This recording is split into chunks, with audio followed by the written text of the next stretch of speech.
At the time of making this video, The Witcher 3 has been out for 8 years, and the fact that we're still talking about it means that it has stood the test of time, and it's now cool for attractive people to be interested in. But enough about me. What is there to say about The Witcher that hasn't already been said? While I may be extraordinarily talented, I'm not going to be able to top the thousands of reviews and tips and tricks videos that have already been made. So I'm not going to try, I'm just going to do my best. And I'm going to give you my interpretation of the magical experience that is The Witcher 3. My first playthrough of The Witcher was in 2017. I had just finished my degree and found myself with a PS4 and way more time than I knew what to do with. I had been working nearly 80 hours a week to finish up my last assignments and projects, and after writing my last final, I took some time to travel with a few friends, and then began my first real grown-up job. And I gotta tell you, working 40 hours a week after the torture I had endured for the previous 4 years was relaxing at first, but soon became a big source of anxiety because I struggled to adapt to that strange new thing that I had, also called free time. So I thought, I need a distraction. I already owned a PS4, but I hadn't used it too much in the previous years. I was kind of busy. Still though, it seemed like it would do. So I fired up the Google machine and I said, Google on the wall, which is the best PS4 game of all? You know what was on top? Well, if you said The Witcher, you're probably some kind of wizard, and the townspeople will burn you at the stake for it, but you're right. So, not knowing anything about what a Witcher was, and being completely unaware of the wind howling, I bought The Witcher 3. On my first playthrough, I absolutely loved the game, and it really brought me back into gaming after being out for quite a while. So when this updated, remastered version of The Witcher 3 came out, I thought, I gotta play it again, and so I did. So here is my experience playing The Witcher 3 for the second time. Now, I have to be honest here, I was a little bit unsure about the game in the beginning. There's an opening sequence that takes place in a relatively small starter world called White Orchard. Most games have some kind of sequence to get you familiar with the controls and introduce the main characters, but in this game it just didn't quite land for me. I found the pace was a little slow, the controls were a little bit clunky, and the story just didn't seem to go anywhere.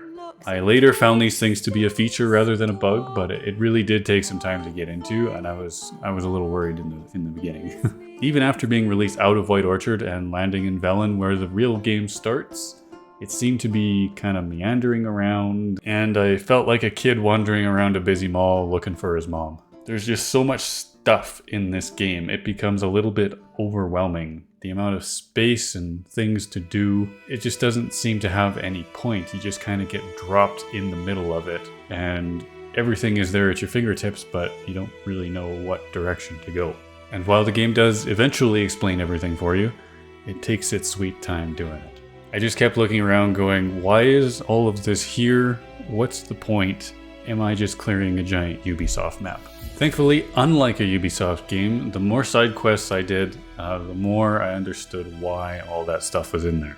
In the gap since my first playthrough, I had forgotten what an incredible world this is to just exist in. I've been telling people that The Witcher 3 is the best game I've ever played for quite a long time, but in recent years I was starting to question that after playing masterpieces like Red Dead Redemption 2, God of War, and The Last of Us. But now, after replaying it, I can confidently put The Witcher 3 right back up on the mantle. I'm not sure that it is absolutely the best, but it is certainly one of the best, and it's in a tight race for first place. While I do think that other games have better payoffs or more emotional scenes, better action scenes, nothing quite marries everything together like The Witcher. It's a bit like Leonardo DiCaprio.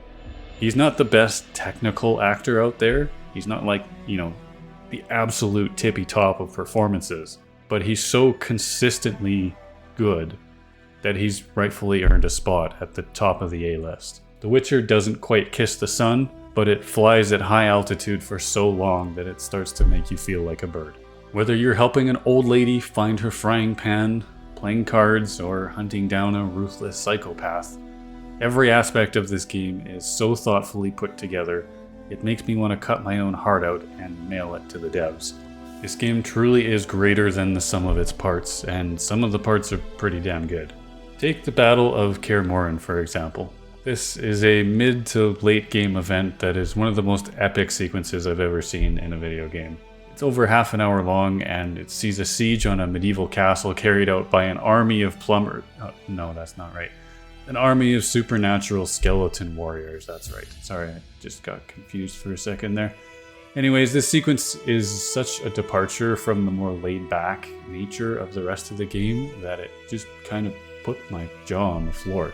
One minute you're enjoying the sounds of the forest on a beautiful summer's day, and the next minute you're in an all-out war with Prince Philip. It's truly an incredible experience. If you don't care about spoilers, or if you've already seen it and you just want to relive it, I'll have a link to that whole sequence at the end of the video. I think what really makes this land is just the general tone of the world.